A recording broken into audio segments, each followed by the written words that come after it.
Simon left today. He went from living in New Jersey for about 50 years to living with his son, his younger son, in North Carolina.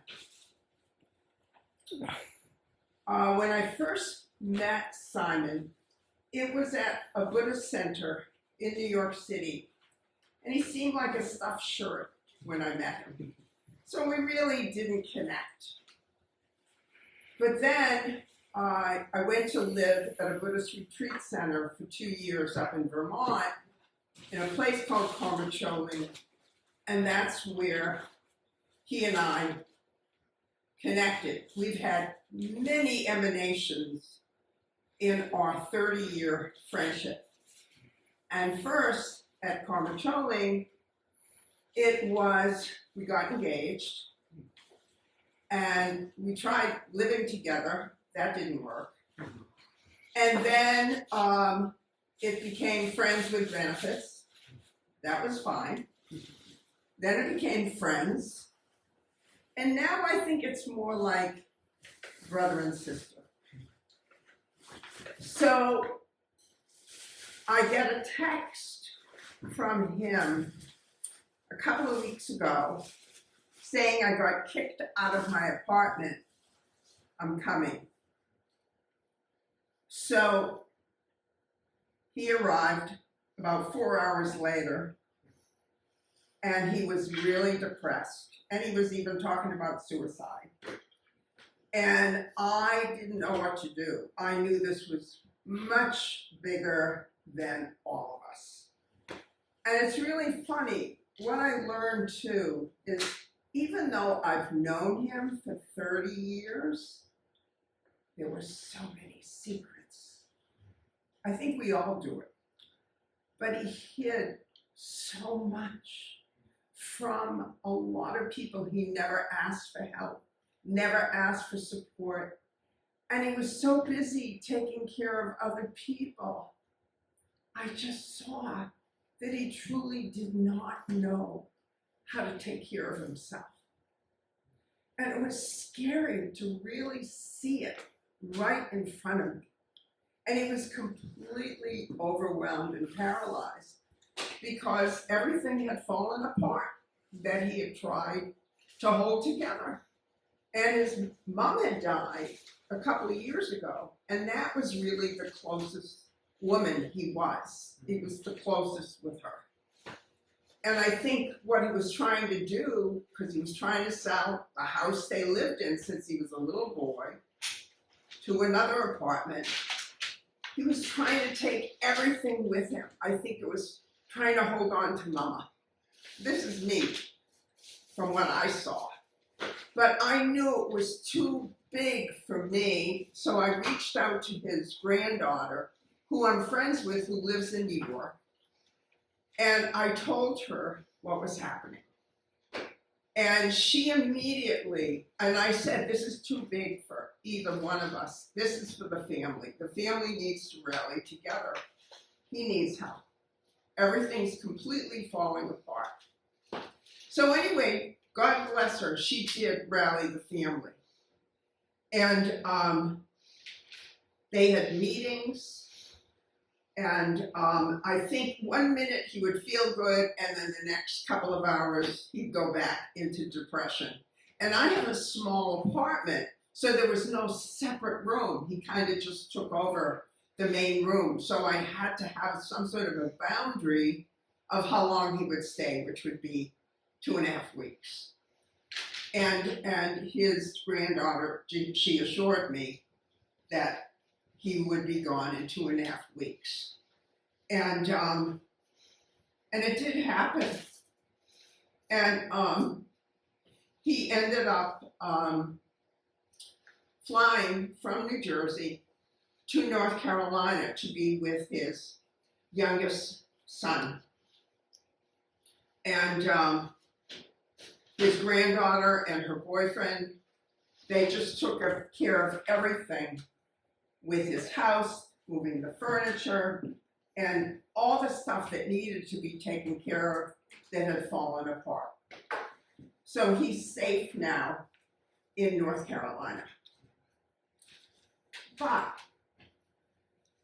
I was acting crazy the day before he left. And I didn't quite know why I was acting crazy. And I went on to Chat AI and I just typed in therapy. There was a dialogue going back and forth.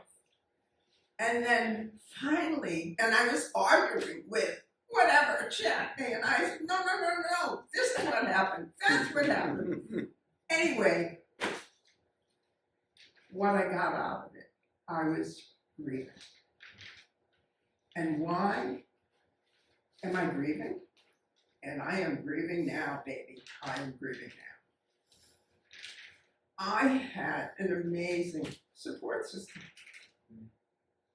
They're all dead. And they all died much younger than me. Anybody I could rely on, they're gone. Or they moved away.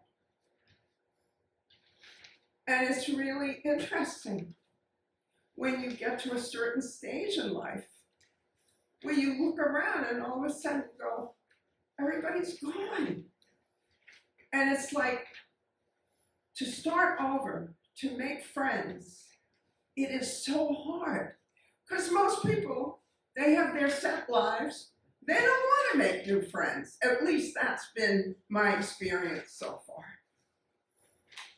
So I am grieving because this is a huge loss. And my support system is gone for now. But what I realize, I'm sure many people in the audience can relate to what I'm talking about. I know I'm not the only one. Most people don't even talk about it, but I felt this was so important that I wanted to share it with you all.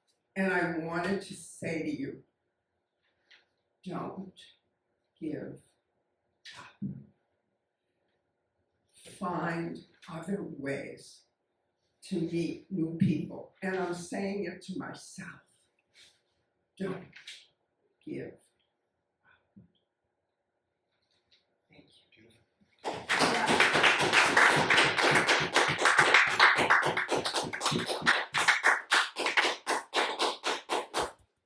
Very inspired. Yes. Okay.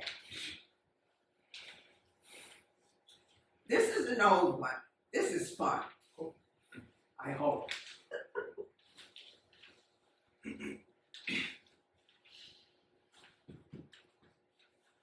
I'm newly divorced. Yay!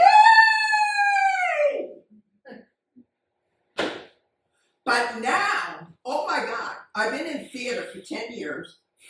Now I have to find a full-time job because I didn't make any money in theater. So I needed a full-time job. So this was in the early 90s when there were newspapers everywhere. And they were in the street. They sold newspapers. And if you walked into people's houses, there would be newspapers. So I put an ad in the New York Times Situations Wanted column looking for administrative assistant job. So I get a call from a self-published author. Her name is Nora Hayden. She's got a book, and she needs a book publicist. Whoa, wait a minute, Nora. I put administrative assistant. Why me? I just have this feeling, Sherry, you're very resourceful. She was fucking right. I am fucking resourceful. Anyway, she said, I said to her, what's the name of the book? She said, How to Satisfy a Woman Every Time and Have Her Beg for More. Is this a porno book? She starts laughing. Why don't you just come to my townhouse tomorrow, Monday, on East 61st Street, between Lex and third, and we'll talk about it. Okay. I get on the block. I know which one is her brownstone because it's yellow. It's the only one. So I ring the bell. The door opens, and there stands this blonde bombshell. That's Nora. So I come in the hallway and I look up and I see a bird cage, a pigeon with one wing. Well, that's so sweet. But then I look down. Have you ever seen a Vietnamese pig?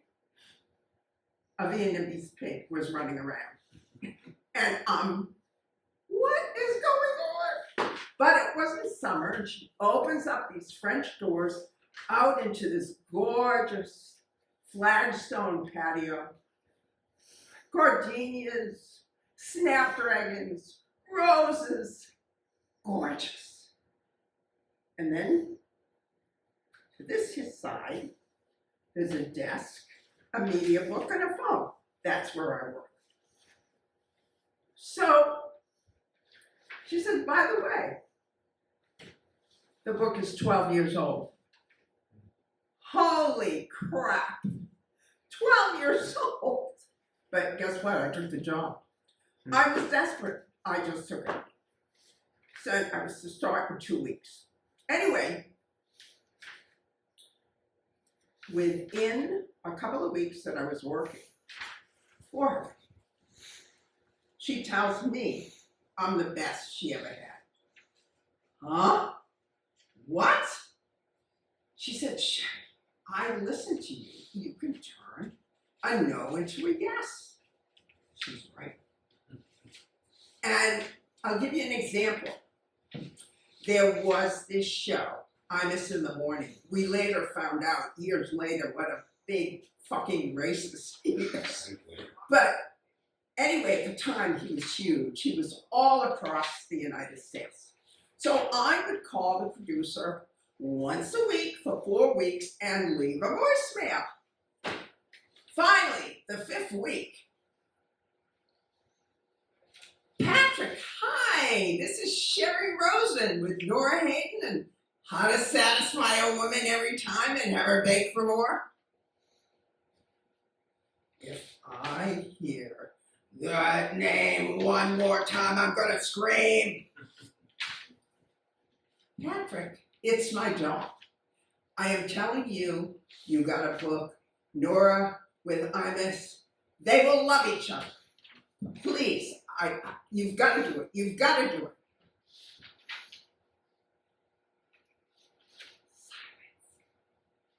Okay, 7 a.m. tomorrow morning, limousine in front of her house.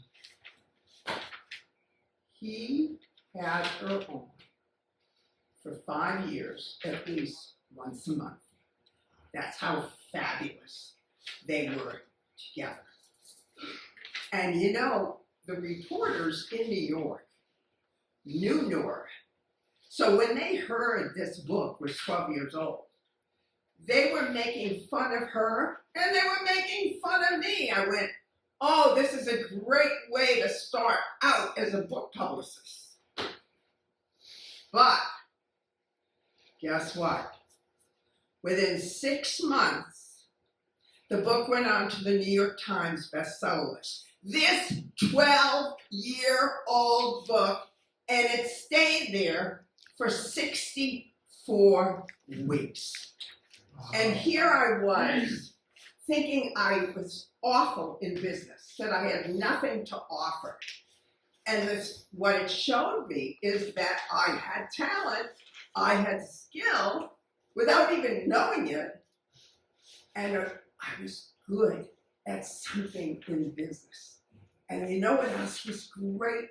Do you know when people are trying to put you down, they want you to fail so bad? Well, that's what was happening to us. And turning everything around and having it be a huge success, that was the best. Thank you. Thank you very much.